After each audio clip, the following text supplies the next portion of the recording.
The broadcast is now starting. All attendees are in listen-only mode. To register for school readiness program assessments, you will need the following information: the last 4 digits of your EFS provider ID number and your extension number. These can be found on your school readiness attendance roster. If your attendance roster isn't available, your Early Learning Coalition can assist you. To complete the registration process, you must enter the names, email addresses, birth dates, and education and qualification information for each of your instructors assigned to classrooms with birth to kindergarten entry aged school readiness funded children enrolled in them. Let's get started.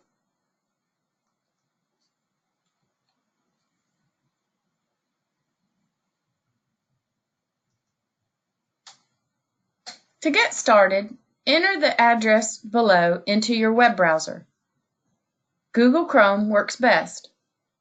It's very important that you click the Get Started button on the bottom right of the Welcome page.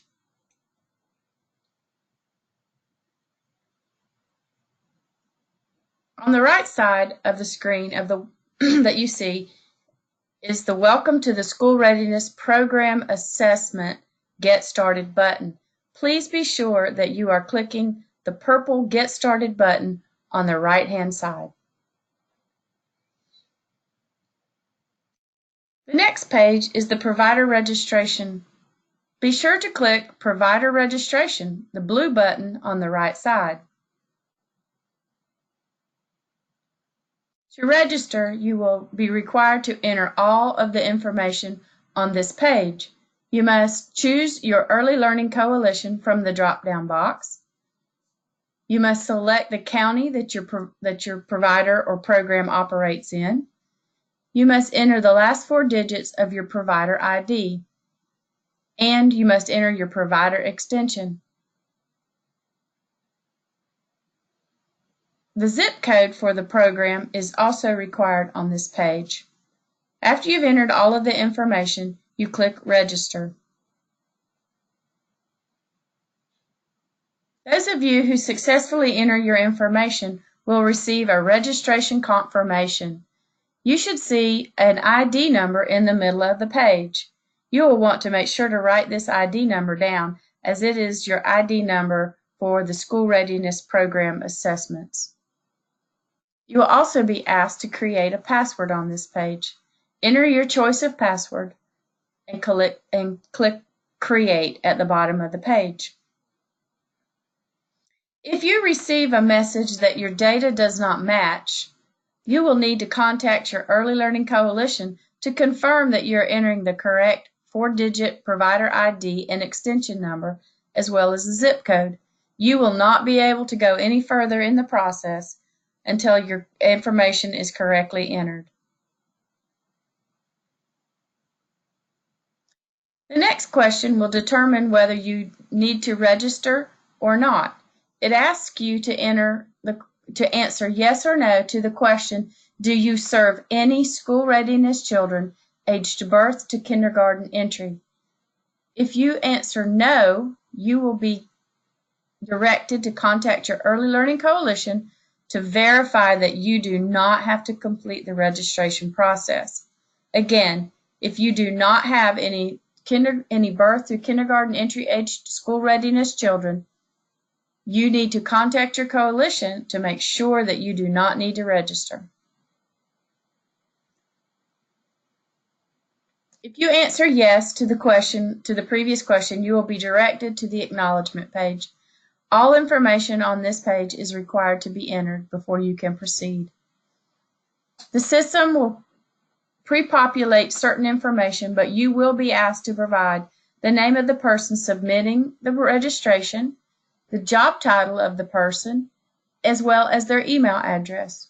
And you must click the box at the bottom agreeing to allow class observations to be conducted at your site. Once you do that, the purple button will become active and you may click it to progress to the next page. The next page is the provider profile. Again, some of the information pre-populates, but you are required to enter the rest such as a contact name, a phone number, and an email address of the person who should be contacted if there are any questions about this registration. Whether you are located in a poverty tract or not will be pre-populated from the system.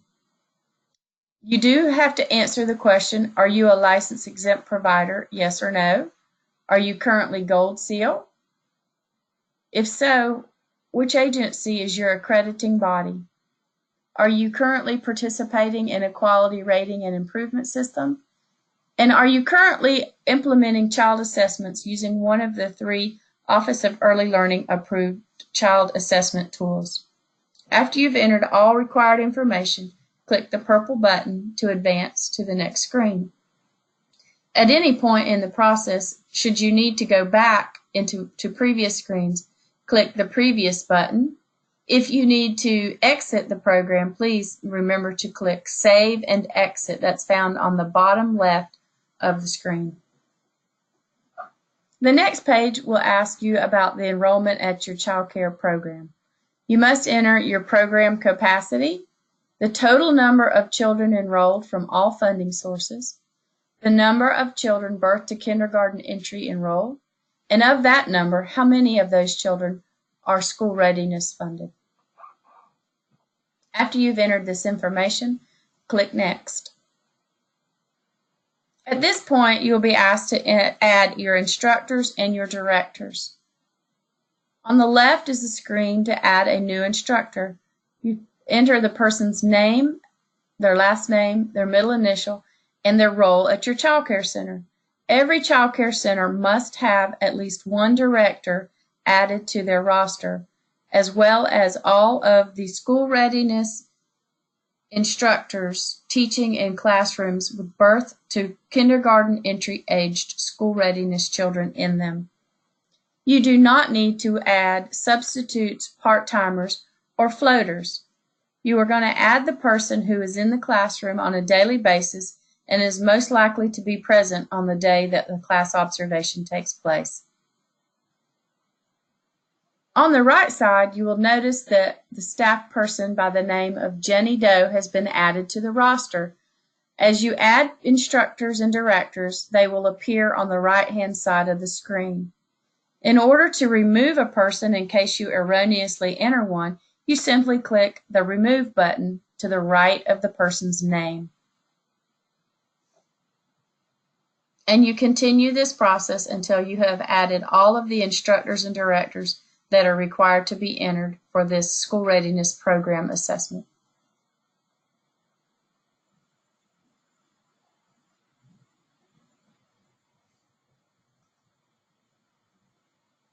After you have completely added all of the instructors and directors at your site, you will see the next screen is the Instructor Details page. You will be asked to enter an email address, and that must be an individual's email address and not one that is used by the center or a general inbox. You must also enter their date of birth. You must also enter their effective date, which the system will default to the day that you enter this information, but you can override that and change that information to a previous date. You enter their highest education level by making a selection from the drop-down box, as well as their highest credential level. And then you click Next.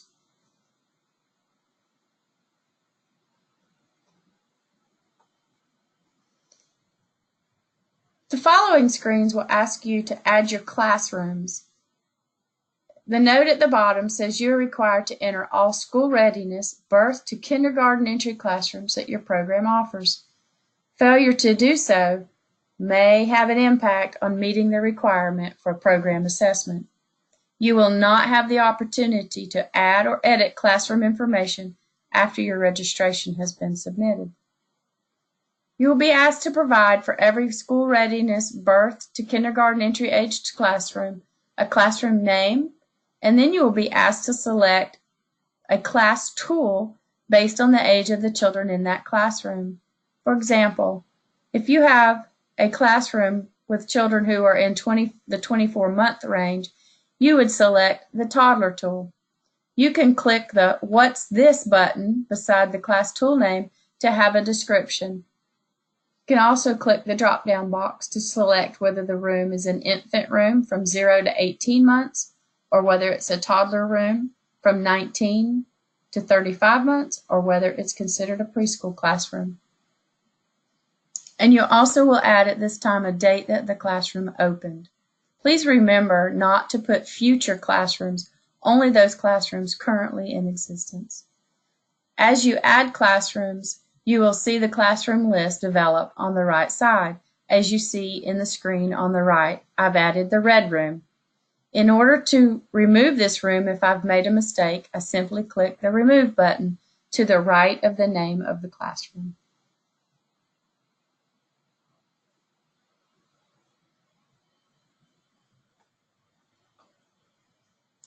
The next screen is the Classroom Details screen. You will be asked again to confirm, to verify the information that you entered on the previous screen. You may also at this time give an optional description of the classroom. After you've entered this information, you click the Next button. After you have entered all instructors and all classrooms that are required, you must assign your instructors to the classrooms. Each instructor must be assigned to one classroom and may not be assigned to more than one. However, classrooms may have more than one instructor assigned to them. For example, an infant room may have more than one instructor. Those instructors may be assigned to the infant room, but may not be assigned to any other rooms. Directors are not required to be assigned to a classroom unless they are a primary instructor in that classroom. In order to assign a classroom with the instructor, you simply click on the name of the instructor from the list at the top, scroll down the page to the new assignment for whichever name you picked, click on that, and then you will see a drop-down list of classrooms, and you just simply click Assign to make the assignment. The last step in the registration process is to review the information that you have submitted, to click the Previous button if you need to make any changes.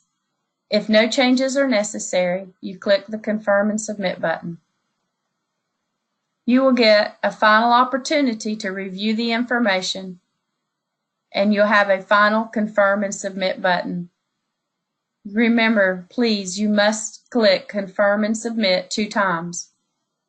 You will receive a confirmation of your registration if you have successfully completed all of the steps required.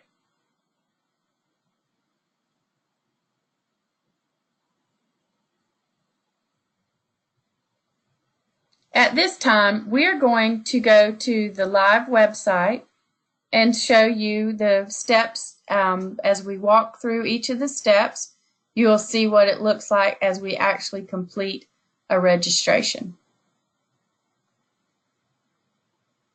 When you log in, you will see on the right side the Get Started button for the School Readiness Program Assessment.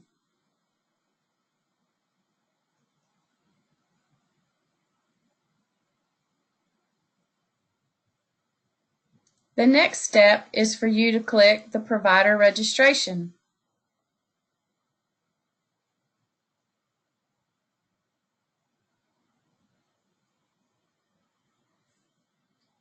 You will then click the drop-down button to choose your Early Learning Coalition.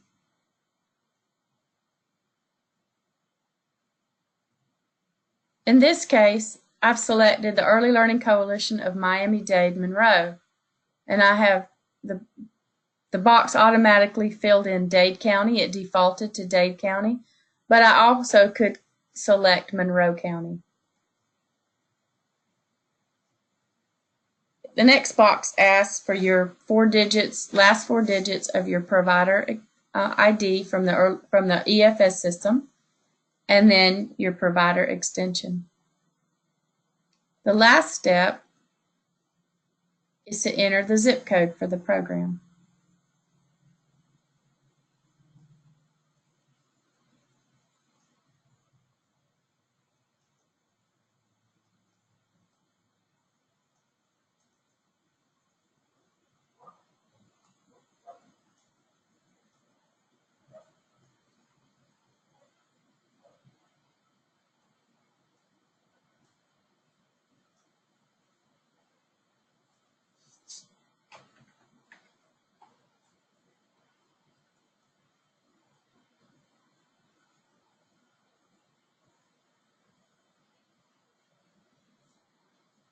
The next step is that you receive a registration confirmation if your information was correctly entered into the system and the system recognizes you as a school readiness provider. You will notice that the provider name and their location has pre-populated. And in the middle of the page is the user ID that you will be required to remember or write down in the event that you are like a lot of us and have a lot of ID numbers and you wish to retain that information. It will be your login information for the School Readiness Program Assessment System from now on. You will be asked to create a password, and to do that, you will enter your password and then you will click the Create button at the bottom.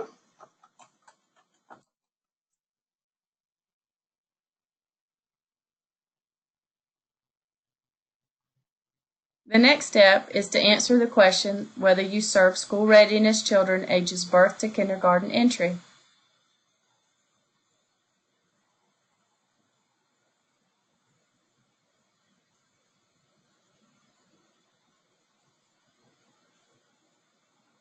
At this point, you will begin the acknowledgement.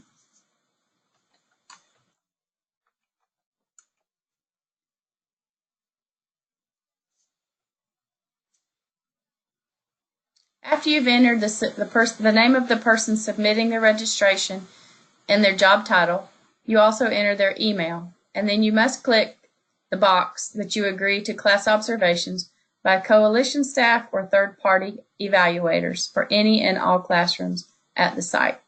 Otherwise, you are not able to advance through the registration.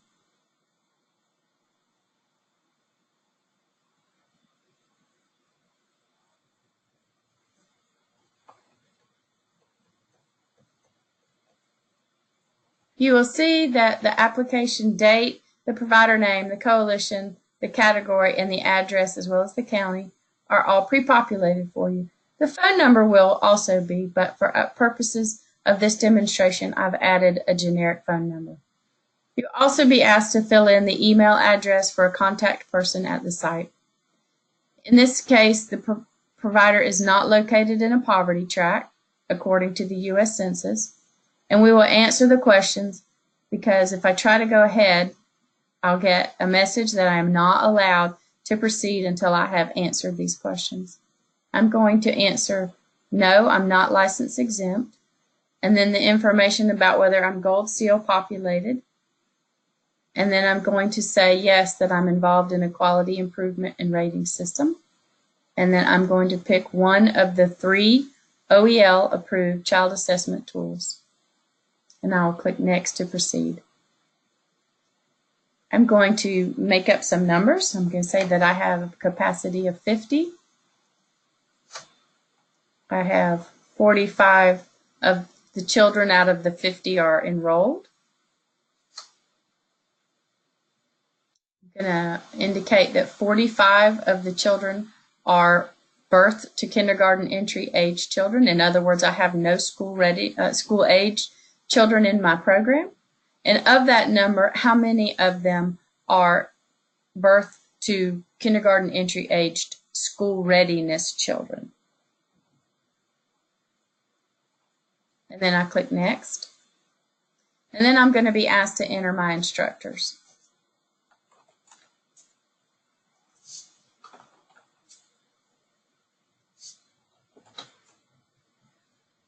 And I'm going to enter an instructor. I will click Add, and then the person's name will appear under my roster.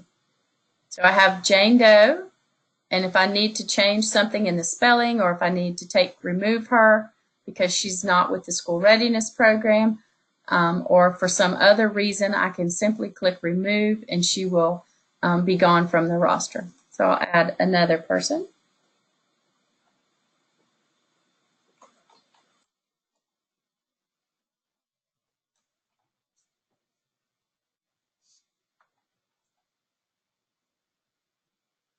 And I'll add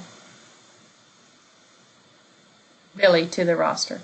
You'll notice I did not select a director.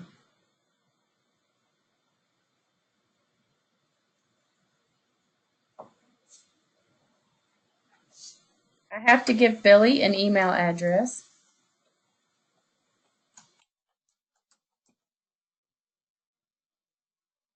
And a birth date.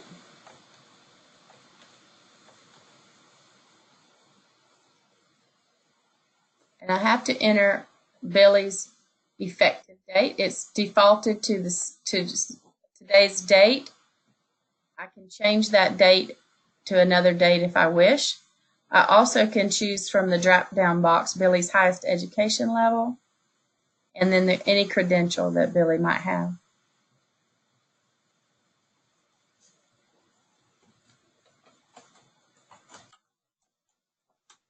Remember to enter an email address that is unique for that person and not a general inbox email.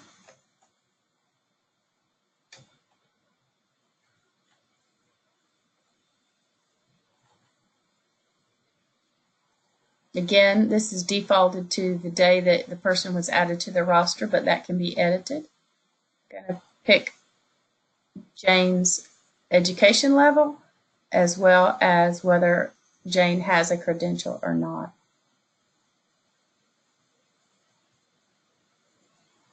So I received an error message because, as you recall, there has to be at least one director for every site. You can enter more than that, but you have to at least enter one.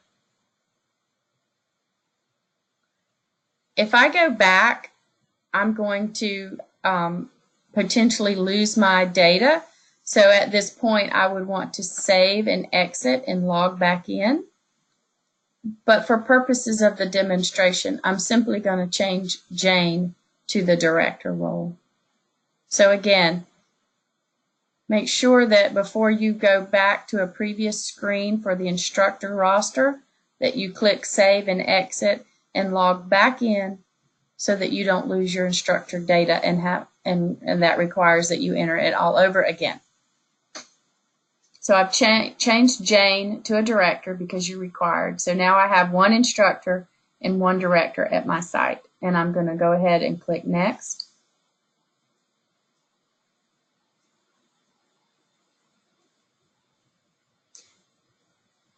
The message above was about the classrooms, and we saw that in the PowerPoint slides, that you're required to enter your classrooms for your birth to kindergarten entry aged school readiness children. So if you have a classroom that has any school readiness children in that classroom and that classroom's age range is from birth to kindergarten entry, you must include them in the registration process. I'm going to give a classroom, give it a name. I'm going to indicate that this is a toddler room. That means that most of the children in the room are between 19 to 35 months. If you have a classroom, particularly family child care home, that you have to have a mixed age range, you want to pick the tool that would best fit the majority age range for the children in your care. You may even have to go so far as to look at their birth dates to see where they fall in this range. I'm going to pick the toddler, and I'm going to say that this classroom, I'm going to go back a couple of years. I'm going to say that classroom's been there since January the 4th of 2016. I'm going to click Add to the List, and I'll now see the blue birds on the right side of the page. If I need to remove that classroom, I can do so by clicking the Remove button up until the point that I submit. Once I've submitted, I can no longer edit the classroom list or the instructor director roster or any other information that was entered during the registration process. For time's sake, I'm going to pretend that there's only one classroom at this site. And I'm going to say, yes, I did enter all of my kindergarten, birth to kindergarten entry school readiness classrooms.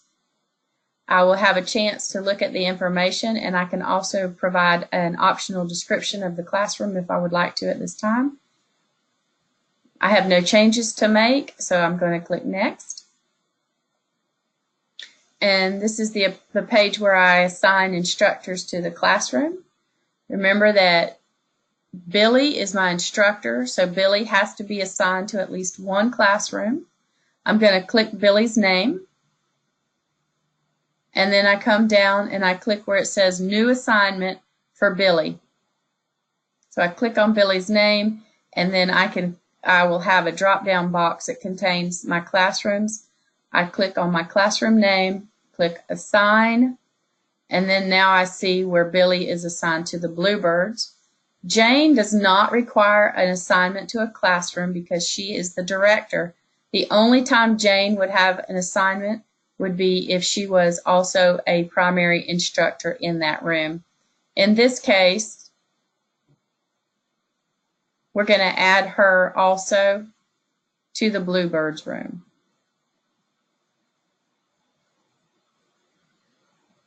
So I will repeat what I said about the classrooms, that you can assign each person to only one room, but a room could have more than one person assigned. As you see in this case, both Billy and Jane are assigned to the Bluebirds room. After I've entered all my assignments, I click the next page, and I come to the Confirm and Submit button. At this point, it's important to stop and consider all of the information that you entered, because this is your opportunity to change anything that you've entered during the registration process. So you want to look at your enrollment, your list of instructors, the classrooms, and then which classroom each instructor is assigned to. If you want a copy of this, you should make sure that you click the Export button at this time, as it will not be available to you after you have submitted the registration. Everything looks fine to me. It's what I entered. It's it gives me the instructors and the classrooms and the assignments and the enrollment at my site. So I'm going to go ahead and confirm and submit this. I get one more opportunity to review my classroom, the age range for that classroom, and the status date. If I need to make a change to that, I would click Edit, and the system would take me back to the classrooms page. But this looks fine to me. I'm going to go ahead and click Confirm and Submit. And then I get a confirmation that I have successfully submitted my registration for the School Readiness Program assessments. And that concludes our webinar for this evening. If you have any further questions, please do reach out to your Early Learning Coalition, or you may send questions to oel.questions@oel.myflorida.com. I'll repeat that. You may email any questions about school readiness program assessment to oel.questions@oel.myflorida.com.